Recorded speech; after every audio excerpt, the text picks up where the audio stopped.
Okay, I'm April Rose, Saturday host for Witchy Wisdom 1. This week's topic has been about whether or not we buy our spirituality as pagans or as witches. And I suppose to people who aren't very familiar with it, or who prefer a more Spartan lifestyle, or can easily get into a kind of mindset to do that on their own, might view it that way. However, to be honest, I have bought almost nothing. And maybe some people aren't as creative or patient in waiting to find the right things or making them, which I do a lot of. And that's just a personal choice. It's not a matter of buying spirituality. We do tend to use things that make it a bit easier to get into a certain mindset. And that's very individualized, but there's nothing about it that inherently needs to be bought in order to reach that spirituality. As far as books, which has been touched upon before, and it's been mentioned by the other hosts, we don't have a Bible, just one Bible. It involves a lot of research. Now, to be honest, I haven't spent a whole lot of money on books. Does that mean I haven't read lots of books? Of course not. There's this wonderful, wonderful building. In fact, there's multiple buildings in my town called the library. And there's all these books, and I get to take them out for free. And then I give them back when I'm done reading them. And I can take them out as many times as I want, and it will never cost me anything unless I lose it or damage it.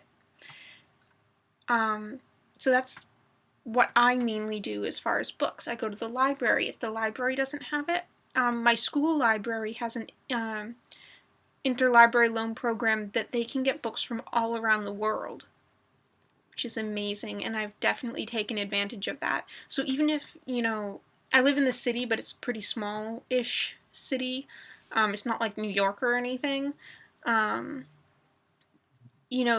often don't have a whole lot of books on paganism. But if I go through my school's library, I can get pretty much any book ever, as long as it's not like super rare and expensive, because then libraries don't give that away. Now, the books I have physically own on, witchcraft and mythology, I will show you. Not a whole lot, as you can see. And to be honest, most of them I didn't buy. I've bought like 3 of them. The rest have been given to me by family members that knew that I was very interested in mythology. So I have some books on like dream symbols, which to be honest I don't use all that much because dream symbols are very personalized, and I just find it difficult to go by these generalized archetypes. Sometimes that works, most of the time it won't. Most of the time it will be very personal symbols that you kind of have to just figure out on your own. Like I said, I have books on mythology, Egyptian, Aztec, Mayan, which I don't actually know all that much about. I should actually read that. Various, Greco-Roman, that sort of stuff. The only books I bought was this one, which talks about Christian mysticism in, I believe it was like medieval era.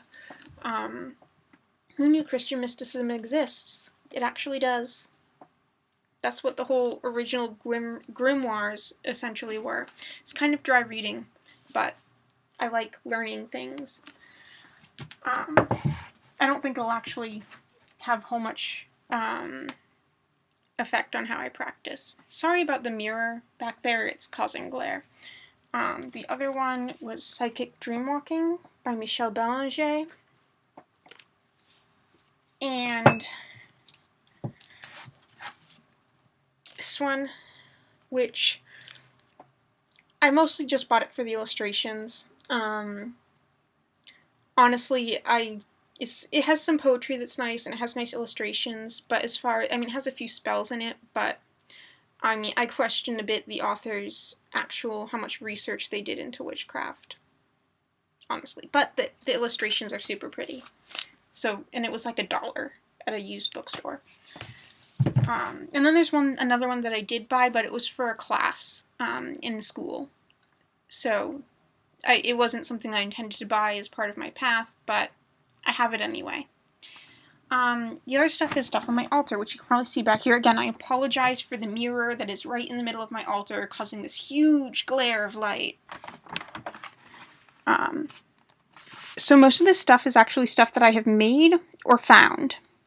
That's just like a plastic Halloween skull. I work a lot with like life and death duality in my path. So the other side I have a little black cat vase with some fake flowers in it, lilies. The wand I made myself. I actually don't use wands all that much, but I just feel weird not having one. In the back you can see a bowl, or I guess chalice. I actually made that. I'm a ceramics major, so like I physically made that. I didn't spend money except on the clay to make it. The mirror, I'm kind of embarrassed to admit this, it's actually a rear view mirror from a car. I eventually will replace it with something a little bit nicer, not anything expensive, but just nicer, but that's what I have right now. In the back, I did buy a picture of Valley Cemetery, which is a cemetery near where I live, but it was supporting a local artist that I wanted to support, and I love that cemetery, and it didn't cost me a whole lot. Again, just a few dollars. I have a big geode book stop case, book holder thing.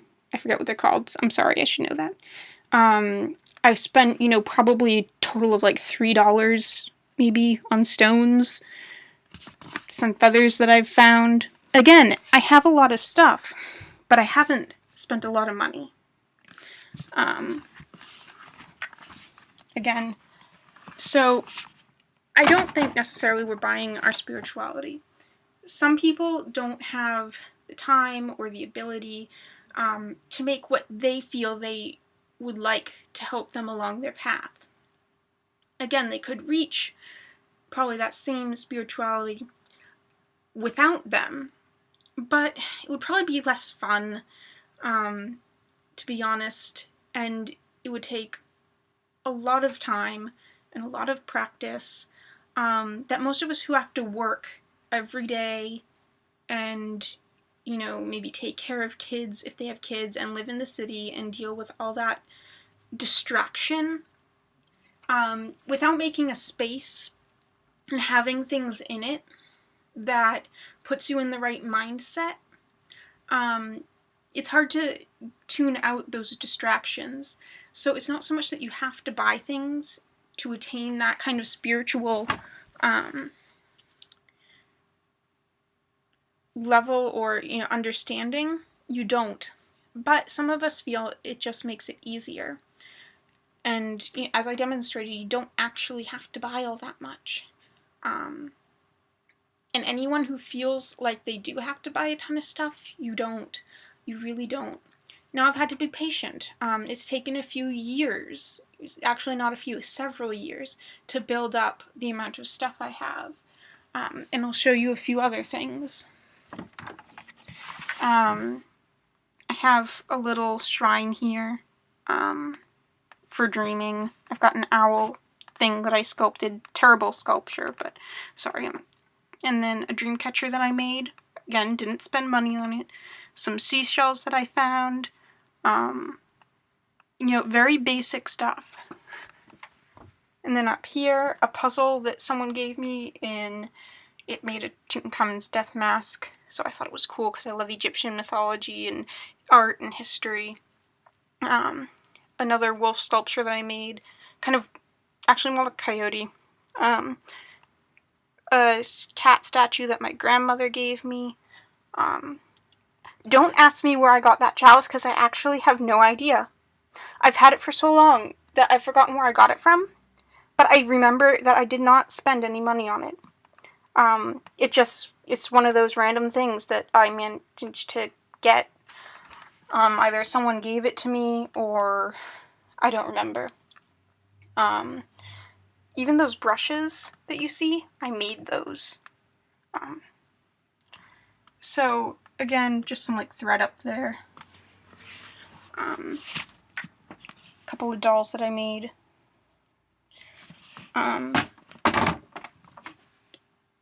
We might have a lot of really cool stuff, but that doesn't necessarily mean we've spent a bunch of money on it. It would be easy to assume that we have. I mean, I look around and I think, whoa, where did I get all this awesome stuff? But, and I think that must have cost a lot of money, but when I actually go through and look at each individual item, I realize most of it was either stuff that I've found or made. So I probably, very little money actually spent. That's just how it is. So just because someone has a lot of things that they use in their witchcraft, it doesn't mean they're buying a whole lot of stuff or buying their spirituality. Because I'm sure in most cases, they're probably actually not. Most people I know who are into witchcraft and paganism are pretty middle class as far as income goes. Not super rich people. So they're probably scrimping and saving and not spending a whole lot of stuff. Or spending a whole lot of money on all this stuff for their altar. They're probably coming across it or making it. So that's just my take on this, and from what I've observed. Bye.